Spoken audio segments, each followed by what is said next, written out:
Now part of the Darkcast Network. Welcome to Indie Podcasts with a Dark Side.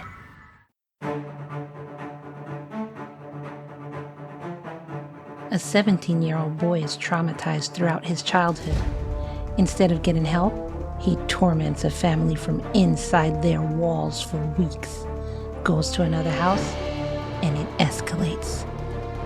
This is the horrible case of Daniel LaPlante, right now on Love and Murder.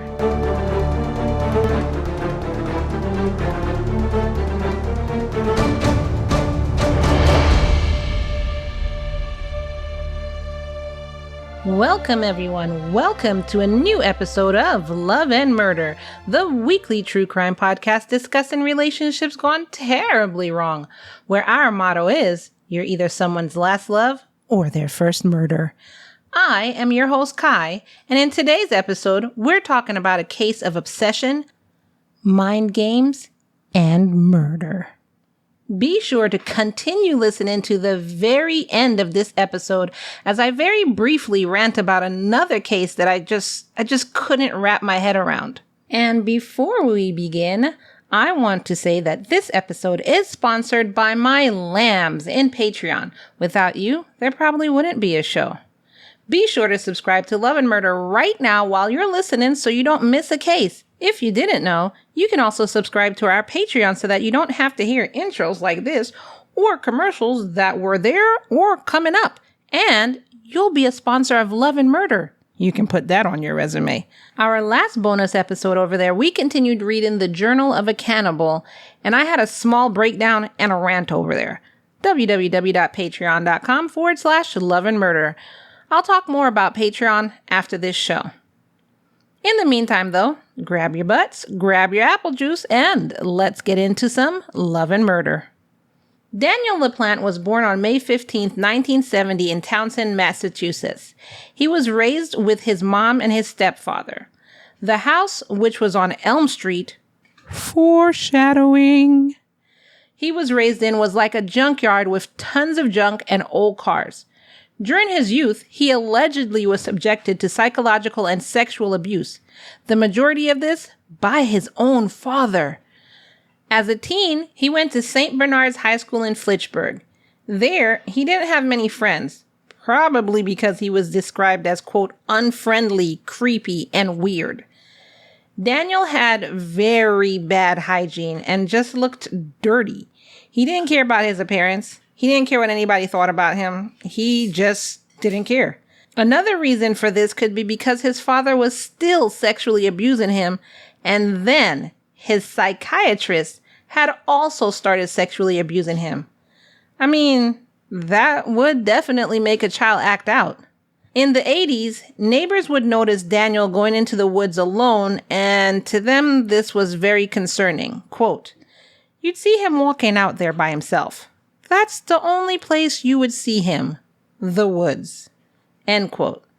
Later, the same psychiatrist who was essaying him diagnosed him with hyperactivity disorder. By the time Daniel turned 15, he was known as the neighborhood thief. He broke into the houses in the neighborhood during the evening and stole whatever they had of value. Soon, not only was he stealing stuff, but he would also leave stuff behind, would move items around in people's houses, and basically freak them out. And he enjoyed watching their terror. By 1986, when he was 16, he became obsessed with a 15-year-old girl named Tina Bowen. They went to school together, and he had taken her on one date. But after his classmates heard of this, they told Tina that Daniel was facing rape charges and to stay away from him. That wasn't true, by the way, but that's what they told her.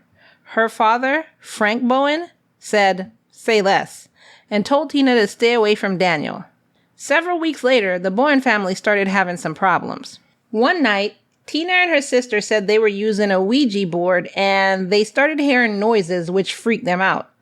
Throughout the weeks that followed, things in their house were misplaced or just slightly out of place. TV channels were changing themselves when they left the room. Food would go missing, and weird messages like, quote, marry me, or, quote, I'm in your room, come and find me, would be written on walls in food. One day, a family picture was pinned to the wall by a knife. I mean, I gotta tell you, I would have never solved that mystery because I would have moved out with the onset of the creepy sounds. That's literally my limit. Well, Dad Frank isn't like me. He thought the girls were just pranking each other and didn't pay any attention. Yeah, well, Frank, you should have been more like me. I'm just playing. How was he supposed to know? On December 8th, 1986, the girls came home to find that someone had used their bathroom, freaked out, ran out the house, and told Frank. This time, Frank took it seriously and searched the entire house. That's when he found Daniel in a wardrobe with his face painted, dark spiked hair, wearing a ninja mask, wearing a hairy jacket. I don't know what a hairy jacket is, but that's what it said. And wielding a hatchet in one hand and a steel wrench in the other. Can you imagine the shock? Daniel then gathered the family into a bedroom and then ran away and disappeared somewhere in the house. Nope. Tina then jumped out of a window. You know she wouldn't get killed in a horror movie. Go Tina. And ran to a neighbor's house and called the cops. Cops came out, searched the house with a canine unit, but found nothing. The Bowen family still left the house for a bit, not permanently. And on December 10th, the police got another call to come out to the Bowen house. When they arrived, Frank said that he had just come home to pick some stuff up. And as he pulled up, he saw a face peering out of the window. Oh, hell no. Hell to the no. To the no, no, no, no. You hear me? Hell no. Here's a quote from the arriving officer, Stephen Bezanson. Quote, I could tell as I drove up. He was very upset, Bowen. I could tell as I drove up. He's pointing at the house. I said to myself, here we go. He's going to say he saw the guy at the window. Officer Bezanson looked around the snow-covered ground for any signs of fresh footprints, but he didn't see anything. He then went in to calmly search the residence because, he really didn't believe Frank. Quote, when I opened the door on the right-hand wall, I saw a knife sticking out of the wall, and I see it's through a picture, a family picture, written on it in magic marker, quote, I'm still here, come find me. Now, the hair goes up on the back of my head. On another wall, I saw another picture saying, quote, I'm going to kill you all, with a knife through it. So now, he took it seriously and called for backup. He was joined by 2 other officers and they searched the house again, but still couldn't find anything. Officer Bezanson said, quote, that bastard is still here. We're missing something. Then the officer noticed a small cutout space in the wall. It was a triangular shape in a corner and it separated from the toilet. It separated the toilet from the plumbing pipes. Quote, oh, that's a wall to hide pipes. I'm thinking, son of a bitch, there's enough room back there. I have one hand on the butt of my pistol. I saw what looked like a pile of clothes. He was totally covered in the clothes. I said, that's him. I pulled my pistol and said, I got the son of a bitch right here, but he didn't move. I told him, let me see your hands or I'll splatter your brains all over the wall. Out of the corner of my eye, I saw Dave Young, that's the chief officer, run out of the room. He left. This is when I saw LaPlante was really bad. He was not afraid. He looked out of the corner of his eye. He wasn't even afraid to have a gun stuck next to his head. So Daniel was crouched in a crawl space, that crawl space that the officer had initially seen, that wasn't wider than 6 inches, which is 15.24 centimeters. So imagine that. He was in the house for like weeks, staying in that crawl space, even sleeping in there. 6 inches. How? He's only, I think, if I remember correctly, he was 5'8", like 130 pounds, like 130 to 140 pounds. How? And I'm sorry, my international lambs, I didn't convert that before I started recording, so apologies. I actually have a drawing of the crawl space in the Patreon and a bunch of other pictures from the case and court case documents. All of that is in our Patreon. www.patreon.com/loveandmurder. Now, Daniel was arrested and sent to a juvenile facility with a $10,000 bail. He was released in October 1987 by Judge Joseph Trevelyan because his mother remortgaged her house and paid his bail. Enabler. After this, Daniel appreciated what his mom did for him, saw the error of his ways, talked to his mom about what was ailing him, like his past trauma by those people in his life. They hugged and he sought help in the road to recovery. Yeah, none of that happened. This is love and murder. While waiting for his trial, Daniel lived with his mom and kept stealing from the neighbors, so he just kept going on with it. Hey lambs, commercial break Kai here, twin sister of Cliffhanger Kai. I love reading. I'm an avid bookworm, and I know a lot of my lambs out there are just like me. But with the podcast, being a mother, a wife, and everything else I'm doing, I haven't had time to sit down and read for years. That's where audiobooks.com comes in. With a book catalog of over 400,000 audiobooks, I can now listen to the books I want to read while I'm researching for the next Lamb episode. Talk about helping me out. Right now, you can get a 30-day free trial along with 3 free audiobooks by clicking on the link in the show notes below. That's 30 days free and 3 free audiobooks. Just click the audiobooks link in the show notes below and get started today. On October 14th, 1987, Daniel stole 2 .22 caliber guns from a neighbor. On November 16th, 1987, Daniel broke into the Gustafson house. In this house lived Priscilla, 33, who was a pregnant nursery school teacher, Andrew, 34, the husband, who was a lawyer, William, 5 years old, and Abigail, 7 years old. On December 1st, 1987, Daniel went back to the Gustafson house with a .22 gun to break in once again. Once in, and going about his business, Priscilla came home with William. Daniel claimed that he thought about jumping out the window and running away, but that would be too logical. Instead, he walked up to Priscilla with his gun drawn and told her to take her son to the bedroom. There, he put William in the closet and tied Priscilla to the bed and gagged her with one of his socks. After this, he raped Priscilla and then shot her 2 times in the head at point-blank range. He then took William out of the closet, took him to the bathroom, and drowned him. Finally, he decided to leave the house. But as he was getting to the front door, it opened and in walked Abigail, fresh from the school bus. He brought her into another bathroom in the house and drowned her too. Mind you, this was only 2 months after being released from juvie. After doing all of this, Daniel went home and went to his niece's birthday party. After calling his wife all afternoon with no answer, Andrew rushed home. Upon entering his house, he thought that the house was just a little too quiet. But his wife's car was in the driveway. He continued searching for his family throughout the house and found his wife on a blood-soaked bed, dead. He ran out of the house and called the police. He didn't go in search of his kids because at the time, he thought they weren't at the house. When police arrived, they found the body of Priscilla and searched for the kids.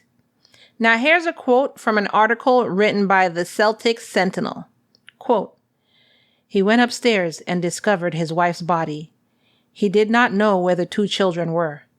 John and I went inside to search.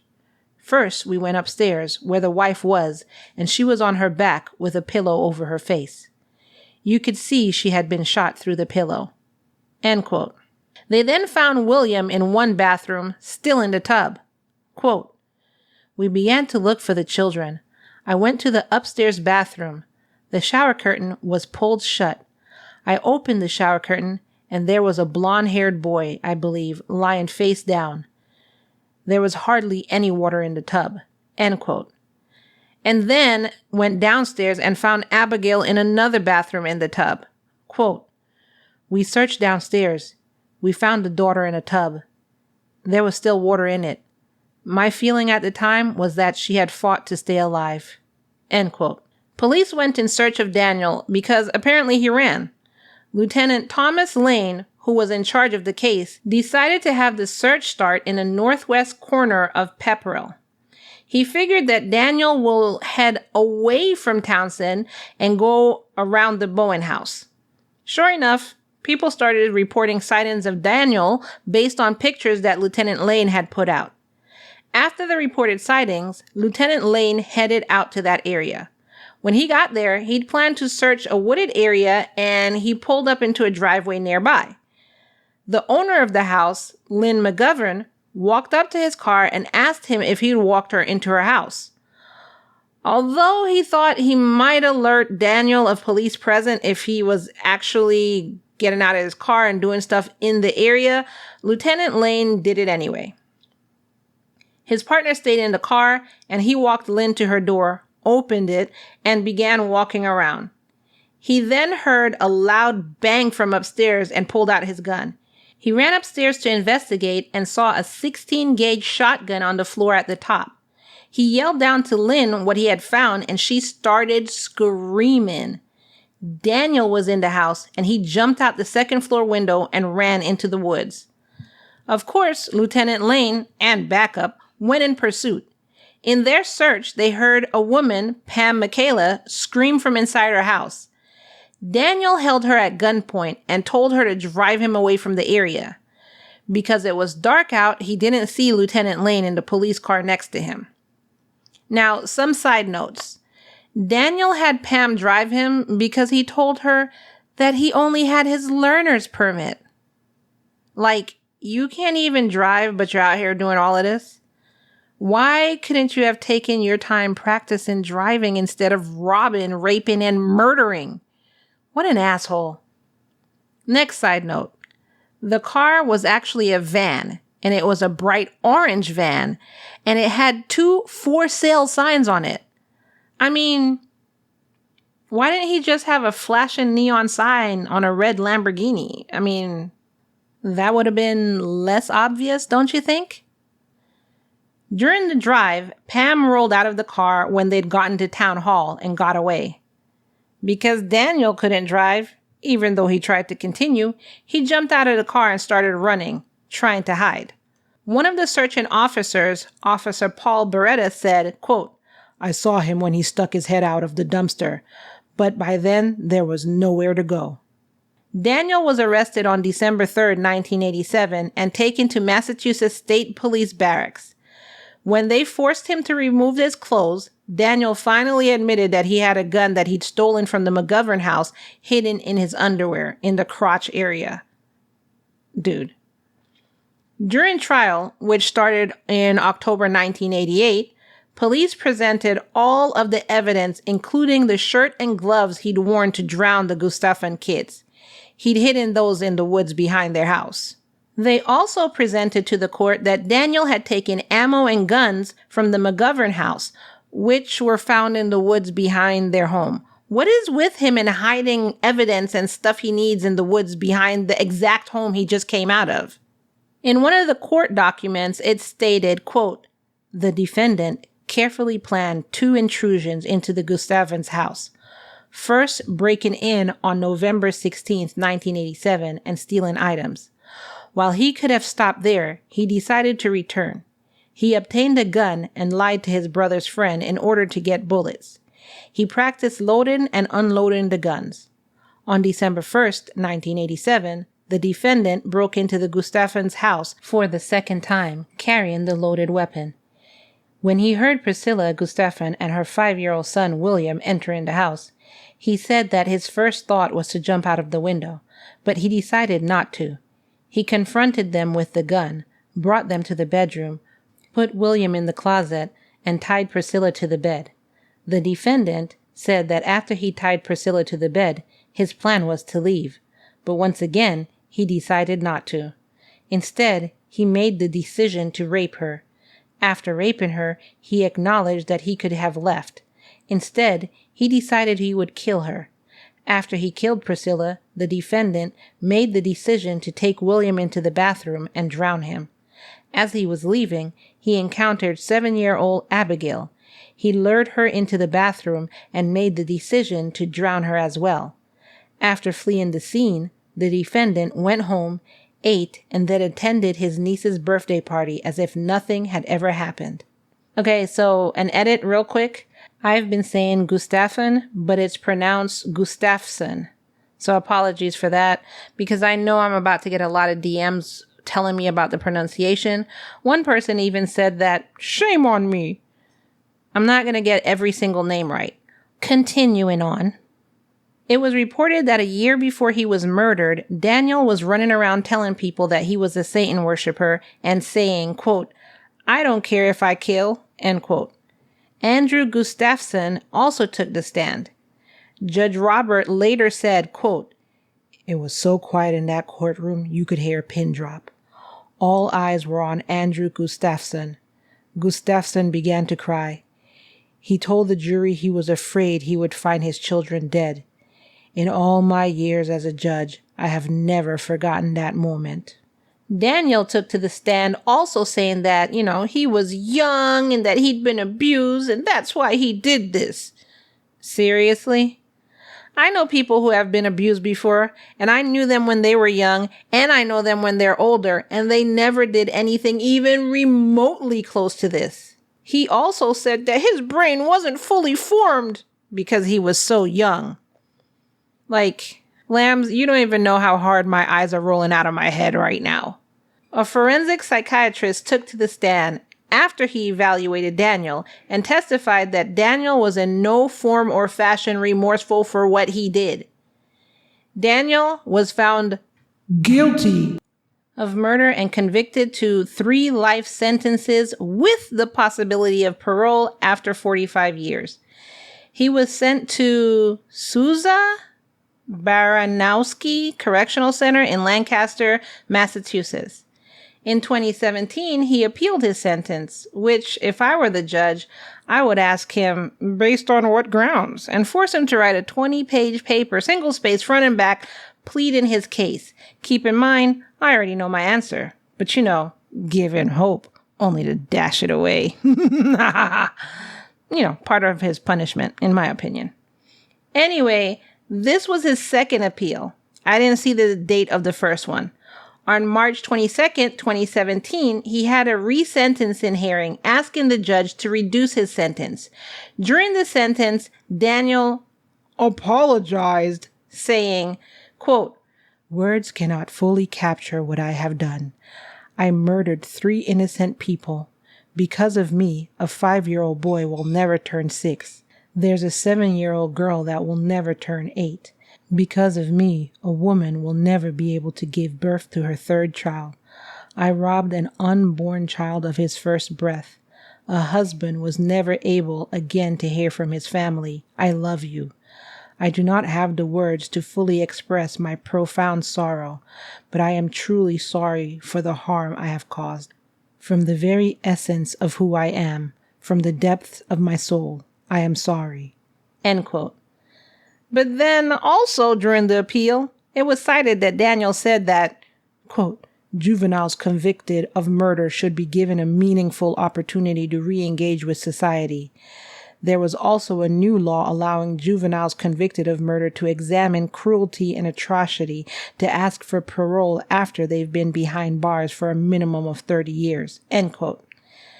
A child, adolescent, general, and forensic psychiatrist Fabian Selle, damn, he covers like every aspect of psychiatry, reported that he interviewed Daniel for 8 hours the year before.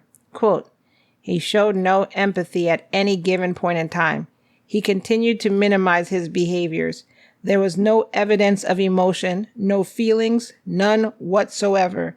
He killed an entire family in a very systematic fashion. These murders had nothing to do with his youth, his age. There's no evidence that shows impulsivity is driving these offenses. End quote.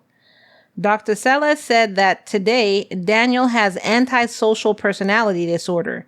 He doesn't care about the rights of others and has no remorse.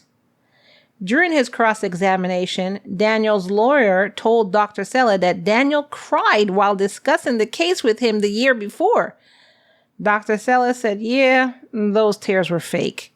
Well, what he actually said was, quote, those tears were a presentation. He was not truly sorry and upset, end quote. Daniel's attorney then said, well, he was depressed as a teen and he's well behaved in jail now. As a matter of fact, Judge, just listen. They just transferred him out of the maximum security prison. So, release, right? After this, family members of the victim took to the stands to talk about the case and what it's done to their lives. As they spoke, Daniel showed no emotion. In the end, the judge said that Daniel wasn't remorseful and stay in prison until you die. Then your body can stay there until the flesh melts. Then your bones will stay there until they turn to dust. Then, and only then, will you be considered for release. In actuality, he could be considered for parole in 15 years, so that would be 2032, which is 9 more years as of this recording. On January 1st, 1989, Andrew Gustafson, now 36, got remarried, and he wears 2 wedding rings, one for his past marriage and one for his current marriage. His current wife, Carol, 42, is a widow herself as well, and she wears 2 rings as well. Her husband died of a brain tumor in 1984. Quote, it certainly would have been much more difficult without her. I don't know whether I would have made it or not without her. Now I have a reason to get up in the morning, something to live for. He also came out and revealed that it wasn't that he didn't think his kids weren't home. It was more, quote, I was too afraid of going to look for my children because I was afraid I'd find them dead. It was so shocking and unbelievable. I screamed, I wailed, and I couldn't even imagine. He moved in with his parents for a bit, then he rented an apartment and stayed there for a short while. A few months later, he moved back into his house because, quote, I had to emotionally reclaim it. I had to go back in there and be all right. The house became a source of strength for me with the memories of my family. The love that occurred there was much stronger than the death there. End quote. His friends rallied around him. This is the kind of friends you need. And he joined a support group geared towards survivors of homicide victims. Now, I pause here because a lot of times when somebody has something tragic happen to them, because others can't understand what's going on, their friends usually tend to fall off. They tell them after maybe a year, 2 years, like, come on, you got to get over it. You got to just move on with life. Like, for instance, they might say, let's just pull a name out of a hat. Felicia might want you to move on. You got to get on out there. And you've never been through this. How do you know how it feels? It takes time and patience. But I've actually heard this. I've literally heard this, and people have come to me. I know people who have gone through some trauma, and, I'm usually there for them. I try to be anyways. And they usually tell me I'm the only one who stayed, or I'm the only one who doesn't say cliche stuff, because I'm not going to lie to you and say I understand. I don't understand.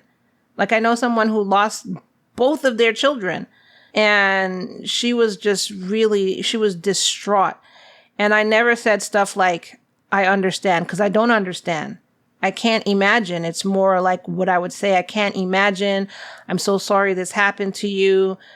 I just sit there. You want to watch some TV or just sit with them. But I'm not going to give you, how would I put it? I was going to say, I'm not going to give you words of comfort, but I will, but not if it's a lie, acting like I understand what you're going through, or telling you you need to get over it, or telling you to get up out there and, get moving. You have no idea what this person is going through. You don't know. You cannot tell them to get over it. How? And then just telling them to get out there and, whoever will want you to go on with your life. And it's just Get over yourself. Just be there for the person. You don't even have to talk. Just literally be there. Sit. Spend time with them. Nobody's asking for your opinion or when you think this should be over. Nobody's asking for that. Just be a shoulder. And don't get tired of doing it. So he actually had friends that rallied around him and helped him. And then he had this new wife who she actually had gone through a similar thing, not the same, but a similar thing in losing her husband. So she understood grief. So, and then he joined that support group of people who went through something very similar to what he did. So he had that kind of support, Quote, "It's a roller coaster with no highs, just different depths. It's a struggle just to get through each day.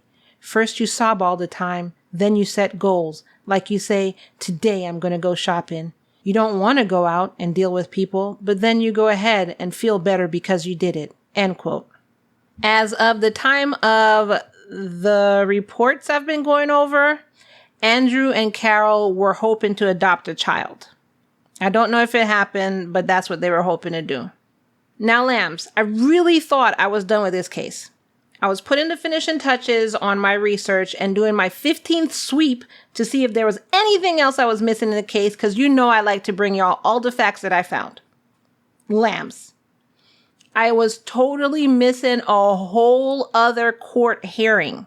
In March of 2013, Daniel sued the State Department of Correction with claims that his religious rights were being violated.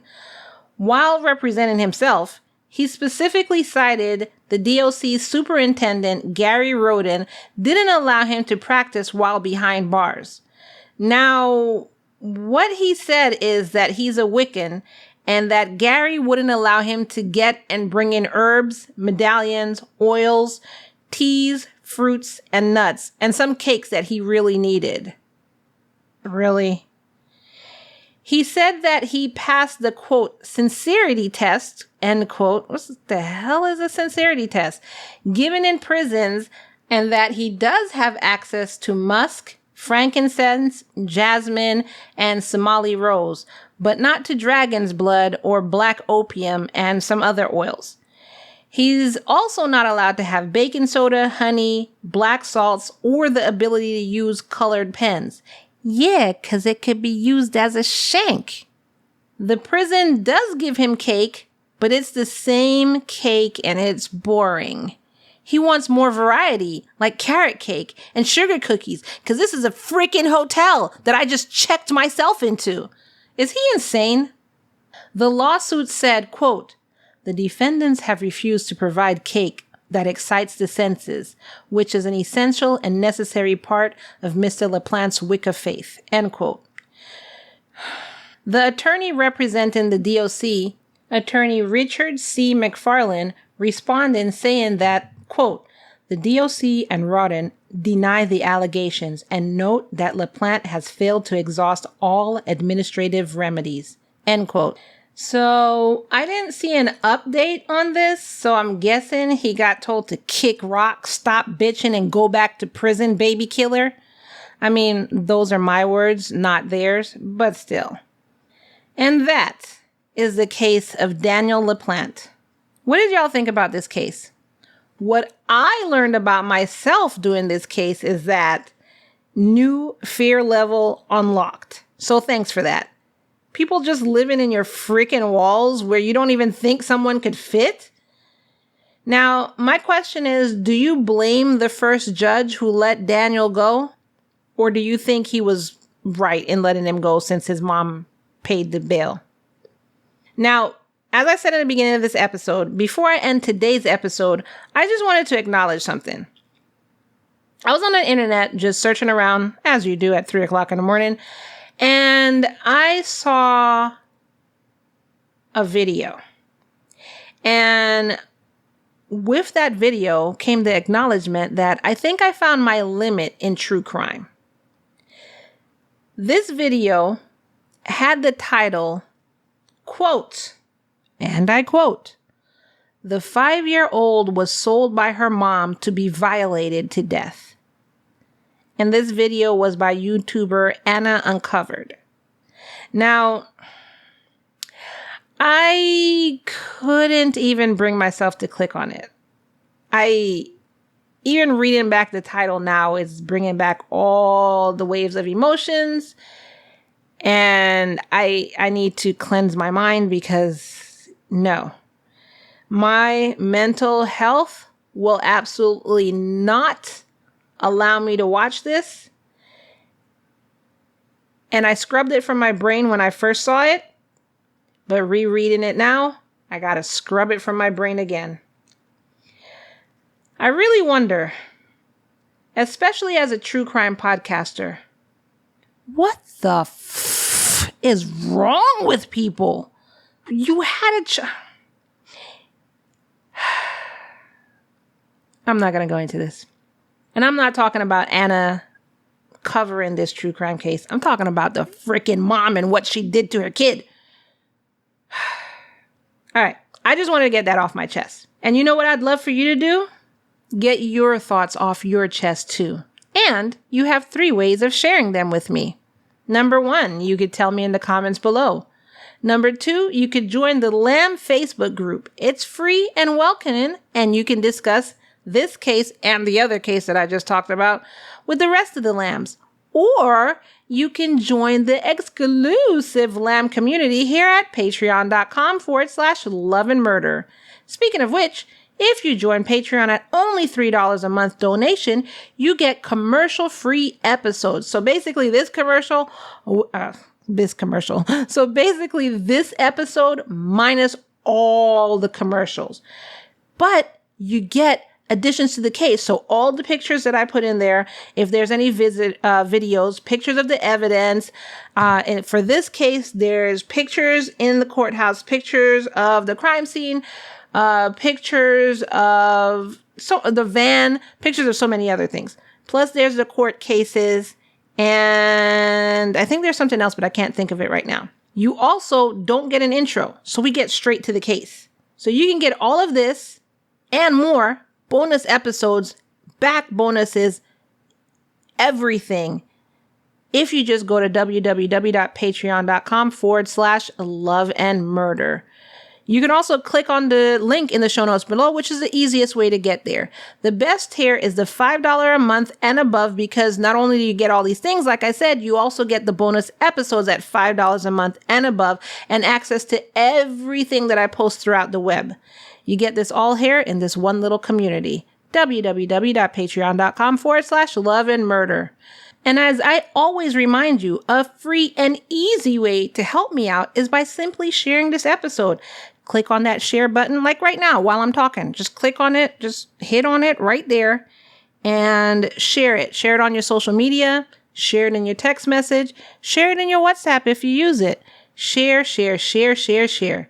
And as always, I end each episode by reminding you that it's, say it with me now, all love and no murder, y'all.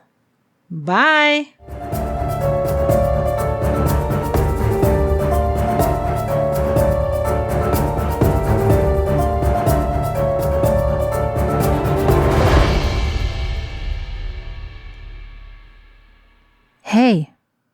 Hey you, Kai here. Yes, you. Before you go, don't forget to give me a 5-star review on whatever platform you're on. You know, you can also download Good Pods. It's a great app. It works on Android and it also works on iPhone, so you don't have to worry about it. Just go to goodpods.com, sign up, and you can get Love and Murder there and rate me on there too. This will help me out greatly, and it literally takes no time at all. So thank you in advance. Okay, I'm going to let you go now. Okay, now I'm going to go watch some Disney Channel to get my mind right. This Daniel guy was a bunch of bullshit asking for an early release. Are you freaking crazy?